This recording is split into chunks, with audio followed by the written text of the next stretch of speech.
Hello. Hello. हाँ आते दुल्हन। हाँ बोला। अब तोहार टेंशन खत्म। का भा। अब हम पाइए सरकारी नौकरी। अब 50,000 रुपया महीना आ जान दिया है। तू अच्छा के खेते मेरे जिन जाओ सीधा डायरेक्ट अपने घरे बैठे रहो। पैसा हम भेजब आराम से खाओ कमाओ। चला हमार दुख कटिए भगवान सुन लेहन। नौकरी लाग गए तो है। हाँ ठीक है। रुको जरा, सबर करो। जय पहलवान जी जय हो। चलो अपनी रोजी रोटी पे। भैया 10 पाँच डालना हो तो ले भैया। जा भगवान तुम्हारा भला करी है। बतावल या कमा खा लाया मांगा तो हम भीख है।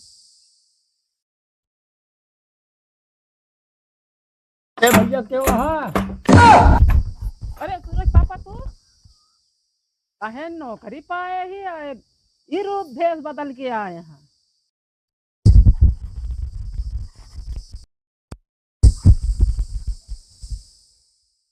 बतावा साला हम अपन घरे पहुंच गए।